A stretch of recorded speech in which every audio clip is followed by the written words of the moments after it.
శ్రీ సచిదానంద సమర్థ సద్గురు సాయి మహారాజ్కి జై.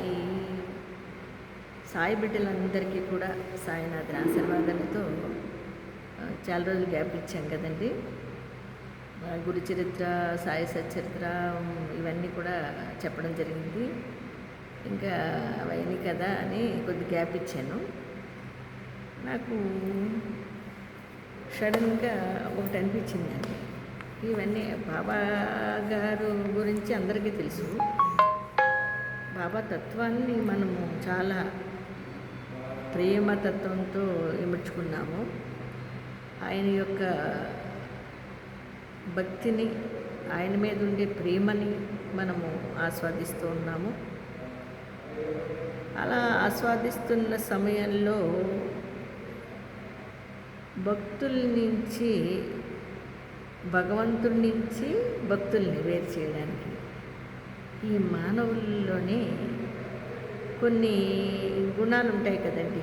అంటే చెడ్డ గుణాలు ఉండేవాళ్ళు ఉంటారు, మంచి గుణాలు ఉండేవాళ్ళు ఉంటారు. రెండు రకాలుగా అంటే వాళ్ళు పుట్టుకతోనే, అంటే క్రిత జన్మ నుంచి మనం జన్మలు ఉన్నాయని నమ్ముతున్నాం కదా. క్రిత జన్మ నుంచి కూడా వాళ్ళు పుట్టుక ఎలా ఉంటుంది, చెడగొట్టే గుణాలు. అంటే వాళ్ళు నమ్మరు, ఇతరులు నమ్మితే ఒప్పుకోరు. అది వాడు శాడిజం. దానికి ఎవరు ఏం చేయలేరు. అయితే ఈ భగవంతుడు వాడికి ఆ గుణం ఎందుకు ఇచ్చాడంటే, క్రిత జన్మ నుంచి తీర్చుకోకుండా వచ్చేస్తున్నాడు వాడు. అంటే ఈ చెడ్డ గుణాన్ని క్రిత జన్మలో తీర్చుకోలేదు, మళ్ళీ జన్మెత్తి ఈ జన్మలో కూడా తీర్చుకోలేకపోతున్నాడు. ఆయన భగవంతుడు అవకాశం ఇచ్చి వాడిని మంచి మార్గంలో పెట్టి పాపం వాడికి ఎటువంటి కర్మ అంటకుండా చేయాలని భగవంతుని ప్రయత్నం. కానీ వాడి కర్మ, వాడి జన్మ ఉంటుంది కదండి, దానివల్ల వాళ్ళు మారరు. అదే అంటారు కదా బాబా గారు, ఏమంటారు, ఒక భక్తుడు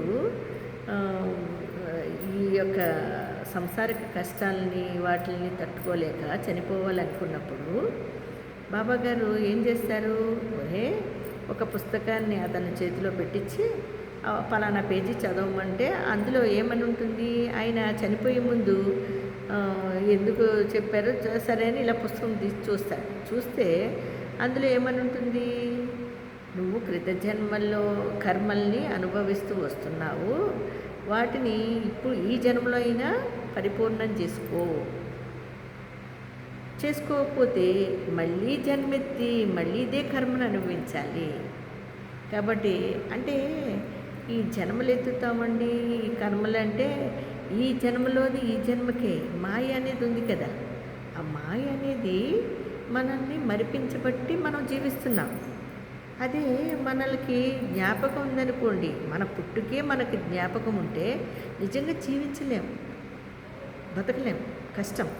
అలాంటిది మన కృత జన్మ పాపకర్మల్ని కూడా ఈ జన్మలో ప్రక్షాళన చేసుకొని చక్కగా మంచి జీవితంలో భగవంతుని యొక్క నామస్మరణతో భగవంతుని స్మరించుకుంటూ వెళితే నీ కర్మ తీరుతుందిరా అంటాడండి భగవంతుడు. మరి అలాంటి భగవంతుణ్ణి కూడా ద్వేషిస్తూ నేనే అనుకుంటూ జీవిస్తూ దూషిస్తూ భగవంతుణ్ణి బతుకుతున్నారు కొంతమంది మానవులు. మరి వాళ్ళని ఏమనాలండి, సరే వాడి కర్మకి వదిలేయాలి. ఇప్పుడు ఒక అంటే పిచ్చి పట్టిన కుక్క మొరుగుతూ ఉంటుందండి. మొరుగుతున్నప్పుడు అయ్య బాబా దీనిపై ఎచ్చి పట్టేసింది, దీనికి ఇతరుల్ని కరిస్తే హానికరం అవుతుంది అని ఏం చేస్తామండి, మన ప్రభుత్వం వారే కానీ, ప్రజలే కానీ, చుట్టుపక్కల ఉన్నవారు కానీ, ఇరుగు పొరుగు వారు కానీ, వీధిలో వాళ్ళు కానీ ఎవరొకరు ఆ కుక్కని పట్టుకుని ఏం చేస్తారు, ఏదో రకంగా ఈ కుక్కని చంపేస్తారండి. ఎందుకంటే ఇతరులకు ప్రాణిహాని కదా. ఇప్పుడు ఆ కుక్కని చంపకపోతే, పిచ్చి కుక్కని అది కరిసిందనుకోండి, ఆ వైరస్ ఎంతవరకు వెళ్ళిపోతుంది, ఆ ఆ శిక్షని కూడా ఆ విధంగా వేసేది ఎవరండి? భగవంతుడే. ఎందుకంటే ఒక పిచ్చి కుక్కను కూడా ఈ విధంగా బంధించి చంపించేయాలనేది ఎవరి ప్రేరణండి? భగవంతుడే. మనకు తెలియకుండానే ఆయన ప్రేరణ ద్వారానే, ఆయన ఆశీర్వాదంతోనే అన్నీ జరుగుతాయండి. దానికి అప్పటికి అంటే దాని పిచ్చి ముదిరిపోతుంది. పిచ్చి పిచ్చిగా మురుగుతూ ఉంటుంది, పిచ్చి పిచ్చిగా కరిచేస్తూ ఉంటుంది. అప్పుడు అందరూ భయపడిపోతారు. అయ్య బాబోయ్, దీన్ని చంపకపోతే మనకి హాని ఉందిరా అని. మరి అలాగా కొన్ని చీడపురుగులు ఉంటాయి. వాటిని ఏం చేస్తామండి? వాటిని నాశనం చేయకపోతే ఏమవుతుంది? ఇతరులకి హాని కలుగుతుంది. ఆ విధంగా భగవంతుణ్ణి పట్టుకొని భగవంతుడు కాదని మరి రకరకాలుగా మాట్లాడుతూ నిరూపణలుగా అదేంటి వాళ్ళ ఫేసులు కనపడకుండా సాయిని భగవంతుడిగా ఆరాధిస్తున్న సాయి భక్తులకి, సాయి బిడ్డలుగా జీవిస్తున్న సాయి బిడ్డలకి, ఈ ప్రపంచంలో కోట్లాది మంది ఆరాధిస్తున్న ఆ సాయినాథుల్ని ఇలాంటి కొన్ని పిచ్చి కుక్కలు ఏవేవో హాని చేయాలని ప్రయత్నిస్తున్నాయి. అప్పుడు ఏమవుతుందండి? చెరపకురా చెడేవు అనే సామెత ప్రకారంగానే ఏం చేస్తారండి? వాటిని చంపేస్తారు, లేకపోతే చంపబడతారు, చచ్చిపోతారు. ఏమండి? ఆ తర్వాత నువ్వు చేయగలిగింది ఏముంది? ఆ భగవంతుడే నిన్ను కాపాడాలి. అది తెలియక భగవంతుడిని పట్టుకొని భగవంతుణ్ణి దూషిస్తూ ఆయన్ని నిందిస్తూ నిరంతరం నీకు ఇంకా పని పాట లేనట్టు ఆ భగవంతుడిని ఎందుకురా బాబు,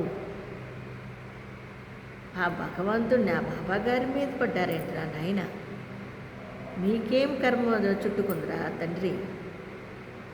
మీరు తెలిసి చేస్తున్నారా, తెలియ చేస్తున్నారా, నీకు పిచ్చి పట్టి చేస్తున్నారా, పిచ్చి ముదిరిపోయి చేస్తున్నారా? ఎందుకు ఇలా ప్రవర్తిస్తున్నారు? ఇది తప్పు, ఇది చాలా చాలా తప్పు. ఈ కర్మల్ని మీరు తప్పకుండా అనుభవించే తీరాలి, ఇది నిజం. కానీ ఇప్పుడు తెలియట్లేదు నీకు. అంటే ఈ పంతంతోనో పట్టుదలతోనో ఇంకొకరి మీద ఇదితోనో అంటే నేనే గెలవాలి అనే ఒక ఇదితో వెళుతున్నారే తప్ప మీకు మానవత్వంగా అంటే మనిషిగా పుట్టి మనము అయ్యో ఇలాగా ప్రవర్తిస్తున్నా అంటే చదువుకొని ఒక ఛానల్స్ పెట్టుకుని ఇలా చేస్తున్నారేంటండి నిజంగా? మరి సాయి బిడ్డలరా, మరి మీరందరూ కూడా బాబా గారిని పట్టుకొని కొంతమంది వ్యక్తులు ఈ రకంగా దోషాలు చేస్తూ ఉంటే మరి చాలామంది ఎందుకు మౌనంగా ఉంటున్నారు? అలాంటి పిచ్చి కుక్కని తరిమి చంపుతారు కదా. ఇప్పుడు పిచ్చి కుక్కని హాని జరుగుతుందంటే తరిమి చంపాలి కదా. ఎందుకంటే మనకి హాని కరిసేస్తే ఏమవుతుందండి? ఆ పిచ్చి కుక్క కరిస్తే ఏమవుతుంది? అలాగే కరిసినా మురిగినా కూడా దానివల్ల మనకి హాని జరుగుతుంది. అంటే ఆ ప్రాంతం అంతా నెగిటివ్ ఎనర్జీ వస్తుంది. కాబట్టి ఎక్కడైతే ఇలాంటి పిచ్చి కుక్కలు ఉంటాయో, ఇలాగ హాని చేసే ఉంటాయో వాటిని మనము చంపేయడమే బెస్ట్ అండి. కాకపోతే అది ఏ విధంగా చంపాలి అంటే మనము నమ్ముకున్న ఆ భగవంతుడు, ఆ సద్గురు సాయినాథుల వారు తప్పకుండా వాళ్ళకి అటువంటి శిక్ష వేస్తారండి. వాళ్ళు మరణానంతరములో కూడా నిజమే కదా, నేను ఎంత తప్పు చేశాను, ఎంత పాపం చేసుకున్నాను అని ఆ చివరి క్షణంలో అయినా ఆయన్ని తలుచుకుంటే ఆయన వాళ్ళకి మళ్ళీ జీవించడానికి అవకాశాన్ని ఇస్తాడండి. అదండి మన సద్గురు సాయినాథుల వారి గొప్పతనం. తెలియక ఏదేదో మాట్లాడుతూ ఏదేదో చేస్తున్నారు. సకల దేవత స్వరూపంలో మనము ఆయన్ని కొలుసుకుంటున్నాము. వెంకటేశ్వర స్వామిగా కానీ, లక్ష్మీదేవిగా కానీ, త్రిమూర్తి స్వరూపులుగా కానీ, ఈశ్వర సంభూతంగా కానీ, మరి సుబ్రహ్మణ్య స్వామి కానీ, మారుతి రూపంలో కానీ, సకల దేవత స్వరూపుడు మన సద్గురు. సద్గురు అంటేనే సకల దేవత స్వరూపము. మరి ఆయన్ని పట్టుకొని ఇప్పుడు నీకు ఇష్టముందా లేదా? ఎందుకు లేనిపోని ఇవన్నీ కెలుక్కుని ఆయన రూపం మీద, ఆయన నామం మీదే ఎందుకు అయ్యా మురుగుతారు? అందరూ భగవత్ స్వరూపులు. నిజానికి చదువుకుని జ్ఞానం ఉండి ఒక మనిషిగా జీవిస్తే కనుక భగవంతుడు ఒక్కడే. మనము నియమించుకున్న రూపాయలు, ఈ రూపాలని సద్గురు స్థానంలో ఈ కలియుగంలో గురుస్థానంగా వచ్చిన ఈ మహానుభావుడు సద్గురు సాయినాథుల వారిని భగవత్ స్వరూపుడే అంటారు, పరబ్రహ్మ అంటారు. మరి తెలుసుకొని ఇప్పటికైనా లెంపలేసుకుని ఆయన్ని మీరు క్షమించమని వేడుకుంటే గనక మీకు జరగబోయే హాని తగ్గి మీతో ఉంటున్న మీ జీవిత భాగస్వామి కానివ్వండి, బిడ్డలు కానివ్వండి, మీ ఫ్యామిలీకి మంచి జరుగుతుంది. లేదనుకోండి మీ ఫ్యామిలీ వాళ్ళకి కూడా హాని జరుగుతుంది. ఇది సత్యం. కాబట్టి ఎవరైనా సరే బాబాగారిని నువ్వు పూజించు, లేకపోతే నువ్వు కంపల్సరిగా నువ్వు ఆయన్ని ఆరాధించాల్సిందే, ఆయన భగవంతుడని ఎవరో బలవంతంగా వాళ్ళని అనట్లేదు కదండి, వాళ్ళ మీద రుద్దట్లేదు కదా. ఎందుకు వాళ్ళకి ఈ బాధ అంటే వాళ్ళు ఈ యొక్క కలి ప్రభావంతో కలి ఎక్కువైపోయిందండి. బ్రహ్మంగారు చెప్పారు కదండి, గురు భక్తుల జోలికి వెళ్ళకురా అని చెప్పాడండి బ్రహ్మ. ఎవరికి? కలిపురుషుడికి. అలాగే వీళ్ళు కూడా మరి బాబాగారి యొక్క రూపం మీదే, ఆయన నామం మీదే ఎందుకు ఈ ద్వేషం పెట్టుకున్నాడు అంటే ఇతను కలితో వచ్చాడనమాట. అంటే ఈ జన్మ ఎత్తింది కలి ప్రభావంతో వచ్చాడనమాట.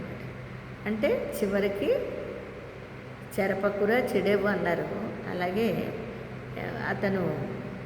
అతనే అని ఒక్కడే అని కాదు, చాలామంది ఉన్నారు ఇందులో. ఇలా భగవంతుణ్ణి దూషించి ఎందుకండి మీతో పాటు ఉండే వాళ్ళకి కూడా నష్టాలను తెచ్చుకుంటారు. మీరు నమ్మకపోతే మీరు నమ్మిన వాళ్ళనే పూజించుకోండి, అంతే తప్ప ఎందుకు ఈ ద్వేషాలు, ఈ భగవంతుణ్ణి దూషించడాలు, ఇతరులని రెచ్చగొట్టే మాటలు మాట్లాడాలు, ఇవన్నీ అవసరమా అండి? లేదు కదా. చక్కగా ప్రశాంతంగా నువ్వు ఒక జాబ్ చేసుకుంటున్నావా చేసుకో, దాంట్లో సంపాదించుకో, మంచి మార్గంలో సంపాదించుకో. ఈ చెడ్డ మార్గంలోకి వెళ్ళిపోయి లేనిపోని తలకాయ నొప్పులు తెచ్చుకొని నువ్వు మానవ జన్మ ఎత్తి వచ్చావు కాబట్టి మంచిగా చెప్పడం జరుగుతుంది. కాబట్టి భగవంతుడు నీకు కూడా ఆరోగ్యాల్ని సుఖ సంతోషాలని ఇవ్వాలని కోరుకుంటూనే చాలా చాలా తప్పుగా ఈ యొక్క మాటలు మాట్లాడుతున్నారు. కాబట్టి వాటిని తగ్గించుకొని మీకోసం కాకపోయినా మీ వెనక వారి కోసం, మీతో నివసిస్తున్న వారి కోసమైనా సరే మీరు కొంచెము భగవంతుణ్ణి నమ్మండి. అది బాబాగారిని నమ్మని నేను చెప్పట్లా, నువ్వు నమ్మగలిగిన వాళ్ళనే నమ్మండి. అది ఏ రూపమైనా కానివ్వండి, అది మీ ఇష్టం. కానీ ఫలానా రూపం మీదే ఏలిపెట్టి ఇదే అంటూ ద్వేషించుకుంటూ పోతే చివరికి నష్టపోయేది మీరే. కాబట్టి ఓ సాయి బిడ్డలారా, ఇలాగ సాయిబాబా గారిని మరి మన తండ్రి సమానులు సద్గురు సాయినాథుల వారు సకల దేవత స్వరూపులు అయిన బాబా గారి మీద మరి ద్వేషపూరితమైన వ్యక్తులు కొంతమంది ఇలా ప్రచారాలు చేస్తూ ఉంటే సాయి బిడ్డలుగా మనందరము కూడా స్పందించి